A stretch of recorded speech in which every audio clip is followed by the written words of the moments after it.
and Mahafut Ikwansa. Please welcome them with a huge round of applause to the dais.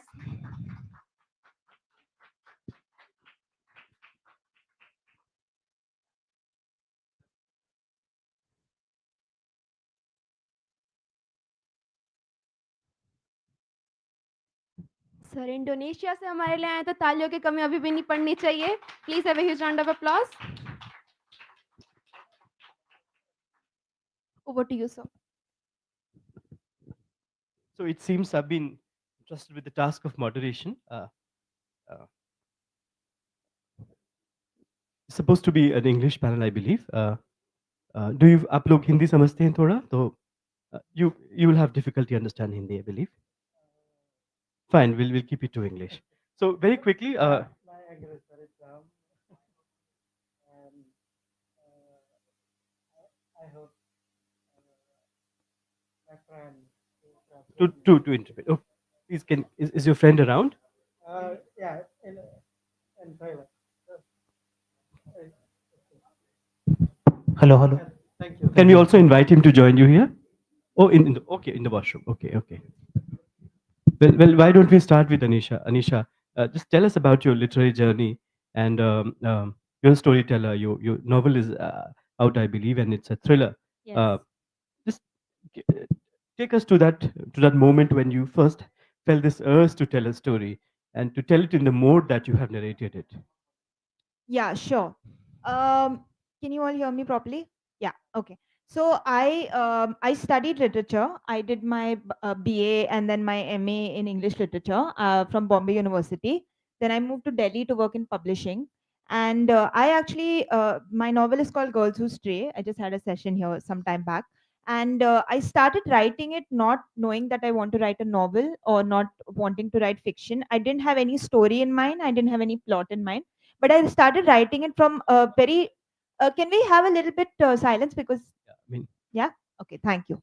So I started writing it from very deep rooted feelings that I was feeling a lot of anxiety, a lot of emotions that I was not able to process, and emotions about living in the modern world, what it's like to live in this state of technology and this economy that's moving at a very fast pace. So all of these feelings, and also feelings about being a woman in India, and what that's like, feeling facing misogyny, patriarchy, all of these things. But I was just very frustrated, and I started writing out these scenes out of the sense of frustration and angst. And it's only much later that I felt like I could, instead of just having them as essays, I wanted to bring them together in the form of a novel. And I thought of using the narrative of a thriller and a crime story to weave all these feelings together. And that's when the novel was born. So it took a very long time for me to figure it out. Yeah. uh, that's also roughly my process because when I started writing Chakka Jam, the Hindi novel that got the Kalinga Award this year, the original plan was to write an academic book trying to understand how a region is affected by events that take place in the nation at large. How Gandhi's assassination or Nehru's death or the Indo-China war or the Pakistan war of 1971, how that affects people in the region. But then I found that in the story, there were elements of magic that I couldn't have conveyed in the prosaic form. I would have either relegated that to the realm of footnotes or perhaps questioned the whole idea of popular imagination and popular collective memory. Because the events that take place in my novel, unlike yours, it's not contemporary India. It's basically 1970s, and the story ends at the dawn of the movement, JP movement. So JP movement starts and the novel ends. It dramatizes the events that took place in 1974 May. There was industrial strike, unlike anything the world has seen. For 20 days, there was no railway, no movement, and the entire country had come to a grinding halt.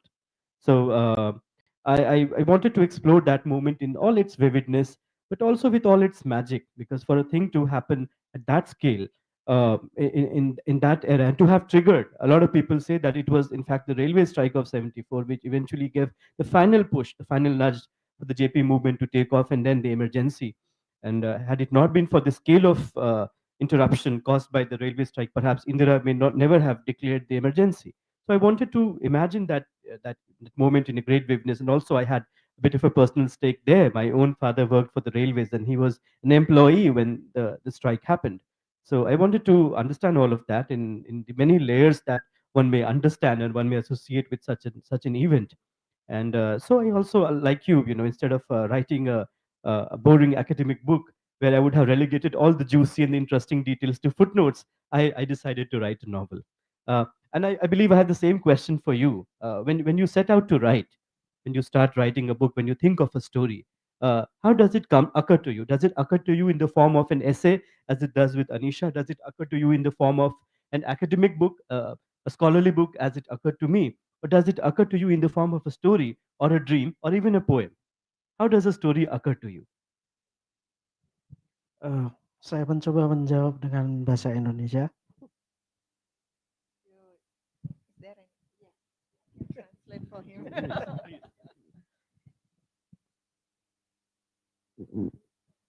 Saya paham pertanyaannya. Eh, yang paling prinsip sebenarnya adalah ketika saya menulis cerita, saya menulis sesuatu yang saya tahu, saya pahami, dan kemudian saya bisa. Well, initially in making my own book and novels, I have to start with something that I know, I understand, and the one that I get. Eh, bisa artinya bisa saya kerjakan, sesuatu yang secara teknis bisa saya atasi. It's something that it's something that I actually know where it ends. Karena itu, saya memiliki kecenderungan bahwa saya menulis sesuatu yang dekat dengan saya. Kadang saya menulis tentang diri saya, tidak jarang menulis sesuatu yang di sekitar saya, orang-orang saya, orang-orang yang saya kenal atau lingkungan yang saya kenal, atau jika kemudian nanti meluas adalah hal-hal, persoalan sosial, politik, ekonomi yang kemudian saya tahu. So basically, it's something that that is familiar with me. It started from my surrounding, and then it expand to the social norm or the society problem. It expand like that. Berkait dengan tema ink and imagination dalam diskusi ini, kadang orang berpendapat bahwa menulis sesuatu yang dekat dengan kita itu secara imajinatif kurang. Namun, saya kadang berpikir bahwa imajinasi yang terpenting apakah imajinasi penulis atau imajinasi pembaca gitu.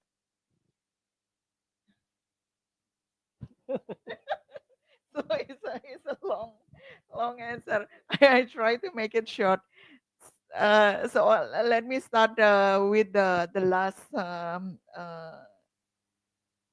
something that is bothering the author, that regarding the theme of ink and imagination.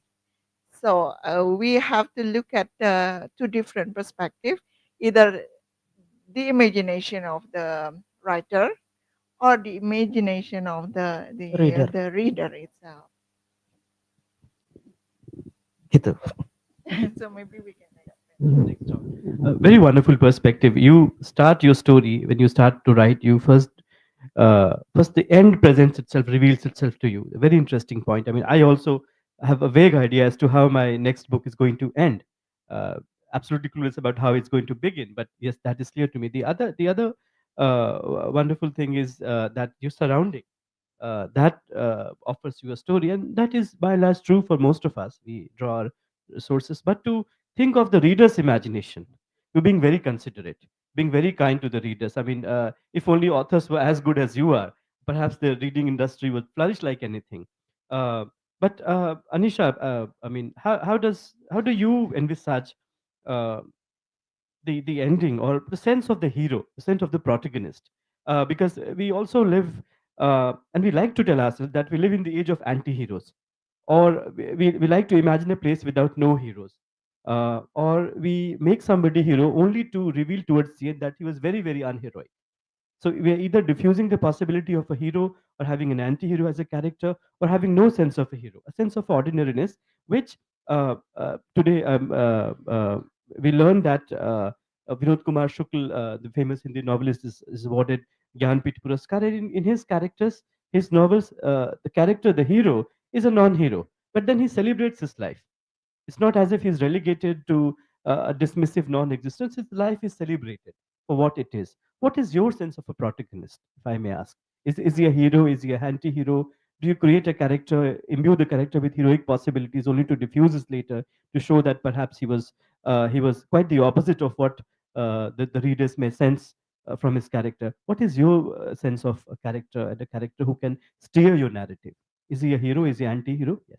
So I think my character, she's definitely an anti-hero, an anti-heroine. And I really I was very interested in that, right? Because I think historically women in literature have always had to be good girls. You know, you always have, and the onus of a woman in depiction in film or literature, it's always like the woman has to be righteous. You know, the woman has to be the upholder of values, and men are allowed to make mistakes and, you know, mess up their lives, but women are not allowed that.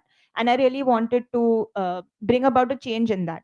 So in my novel is about this young woman who gets involved in a double murder. She inadvertently gets involved in a double murder. So she's not an anti-hero in the sense she's not a murderer herself, but she somehow gets involved in the murder, and then she doesn't know what to do about it. I think that state of not knowing what to do and being kind of paralyzed. So she's not sure. She's like, should I go to the cops? Should I reveal something to my family? Should I put something on Facebook? You know, that state was very interesting.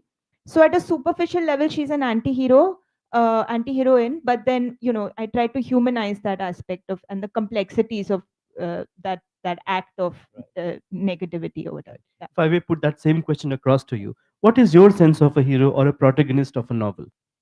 Di Indonesia saya dikenal sebagai penulis yang karakter-karakter utamanya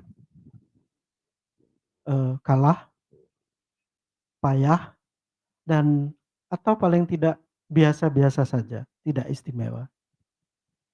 So in Indonesia, I'm quite well known in terms of making the character that is a loser or just ordinary people Poor, or the poor people. payah. Ya, loser bisa juga sih.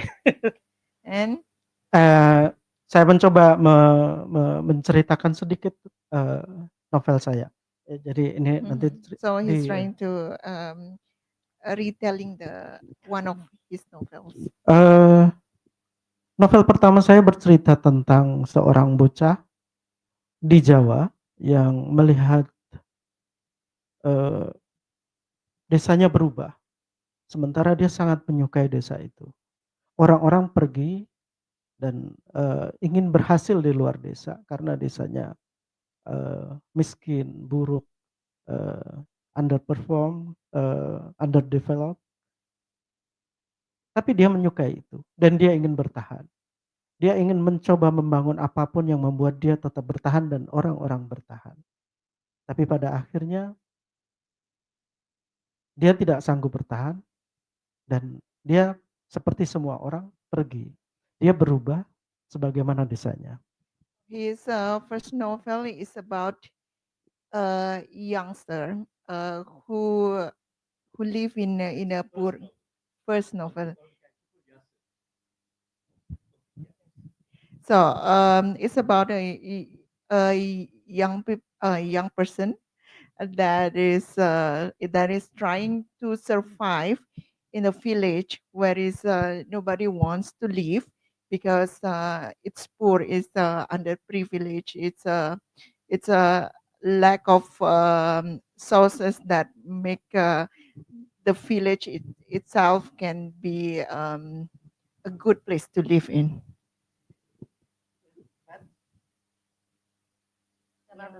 Oh yeah.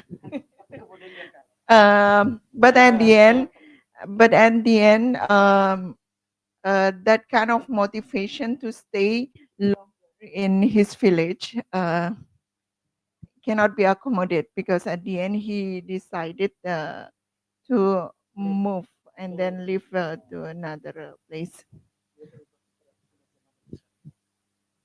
And yeah, at the end, this young person, Yasser. yes, the youngster, um, also changed because of the condition Right, right. itself. The idea of a loser, of somebody who is a loser, who is good for nothing, it also is a very romantic kind of a notion. There's this wonderful film uh, called The Big Lebowski. Some of you may have seen the film. It's about a man called Lebowski, and there are two people called Lebowski, the rich Lebowski and a very poor loser of a Lebowski. And the rich one has committed some kind of crime, and the poor one gets caught up. And the film went on to win some Oscars that will also legitimize the image of a loser. Its value is cultural value, or its literary value, or its cinematic value.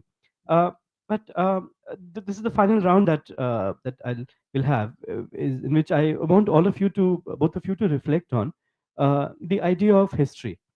As in, how does the pen respond to history, and what amount of imagination, what kind of imagination do we make to bear upon our notion of history, and how do we derive our sense of history? Because history comes to us through multiple sources. It comes to us first through textbooks, it then comes to us through the news channels, it also comes to us through the kind of conversations we have every day on the dining table or wherever we sit and eat. It also comes to us in the form of our peer groups. Uh, so there are many ways it comes to us in the form of these national days of great glory or memory that we celebrate. So there are multiple ways through which history comes to us. Uh, how do we convert that history? How do we engage with that history when we uh, use our imagination to shape it, or to somehow find a way for it to wriggle into our literature? How do you work with history?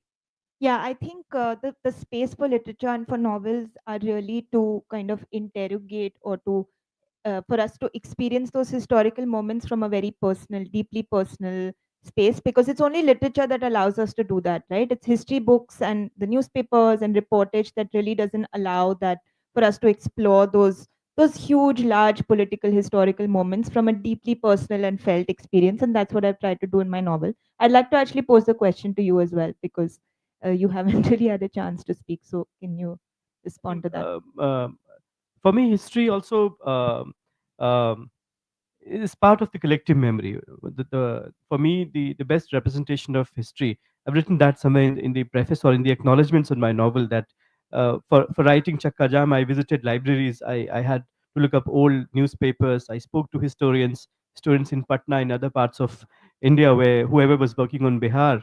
But then I finally realized that what people remember as history is perhaps the most significant, and is perhaps the most humane approach to history. I mean, we have an academic approach to history, we have a bureaucratic approach to history, we have a scholarly approach to history, we have an interloper's approach to history. But the popular approach to history, which also makes concessions for all other ways through which history comes to us. It's not as if when we're talking about Jhansi Ki Rani, the only emotion that it invokes is that of patriotism.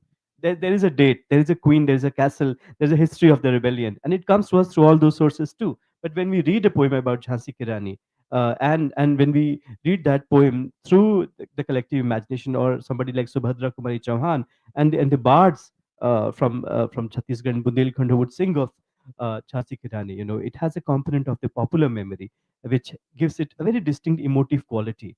And that's what I try to retain in Chakka Jam. There is history, there is this political event, there are the strikes, but beyond that, it's a history that a lot of people are responsible for. A lot of people were deeply, adversely uh, affected by, and that is what I wanted my book to engage with. But very quickly, how do you think of history? How do you address history in your novels? Eh, sebagai orang Indonesia, sejarah Indonesia bagi saya selalu tercermin sampai di titik terendah. Jadi sejarah sebuah negara, dia akan kelihatan pada sejarah sebuah komunitas paling kecil sekalipun, atau bahkan sebuah keluarga. Dan itu selalu yang ingin saya gambarkan. So the history about nation itself must be starting from the history about community, about something what is happening in that community.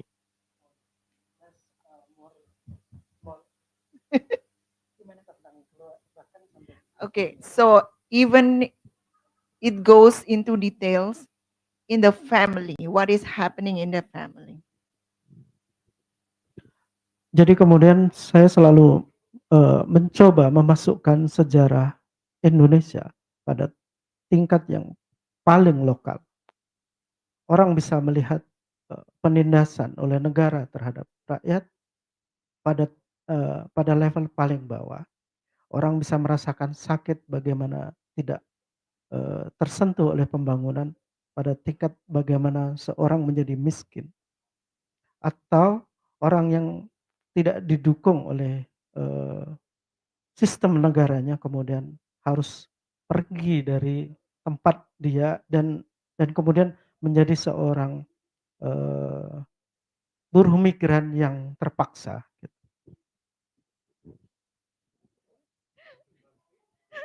Exactly, and I forgot my pen actually. So, basically, he's trying to portray anything what is happening in the national level from the perspective of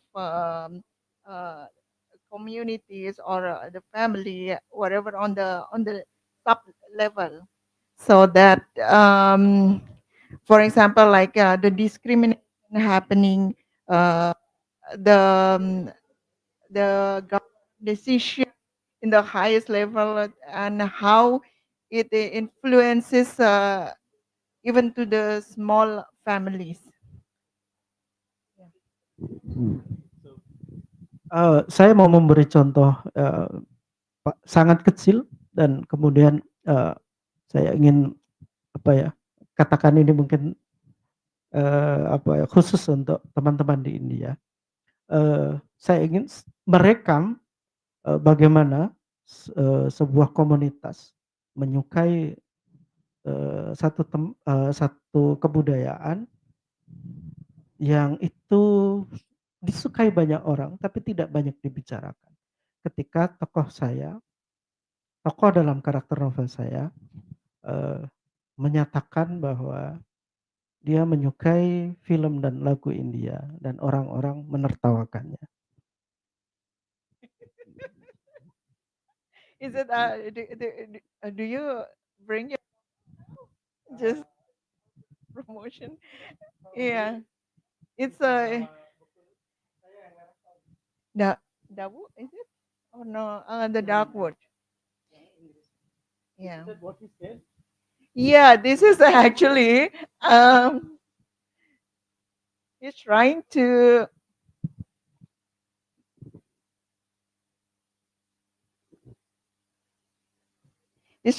explain this what is history that of what is the background of this novel actually. This is yeah, this is the translation from Indonesian version published by Delhi Publishing Company. So This is the book. Why yes. don't we hold it up for the camera? This is A Dark Tale from Cottonwood Grove, Mahfoud Iqbal. Congratulations, Mahfoud. I so wish this book does very well in India. You Is it? can buy in stand. This is the book. Yes. In Amazon, I Yes. In the interest of South Asian unity, we must buy this book.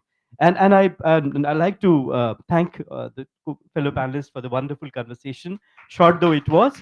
And on a note that perhaps when we think of literary inspirations, we look up to, in your genre, we look up to the mystery and the detective writers and the crime fiction written out there in the West, and in some cases also European English translation. Um, but I'm trying to think of a time when we have better literary transaction within South Asia. So the next time I want to write a historical novel, I should have an Indonesian novel to look up to. The next time you want to write a thriller, perhaps there is a Sri Lankan novel waiting to inspire you.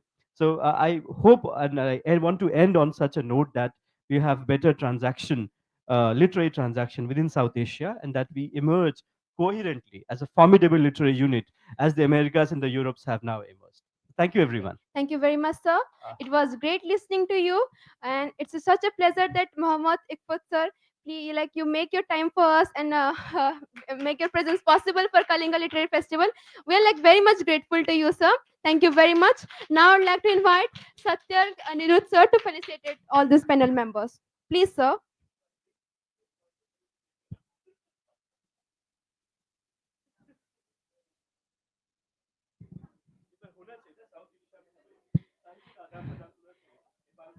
Make a huge round of applause for all these big dignitaries.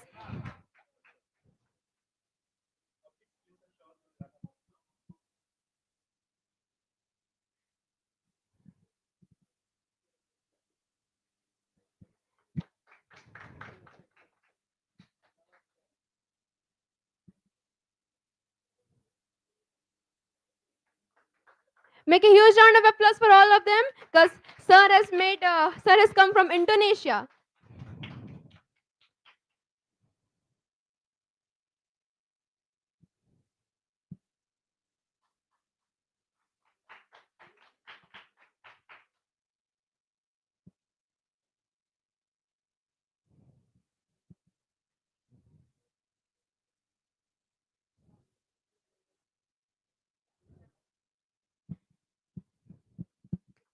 Thank you so much to every panel members, the whole KLF.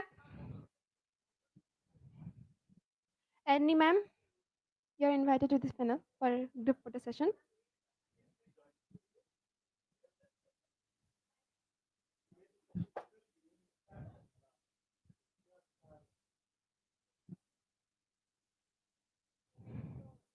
It was really an amazing session.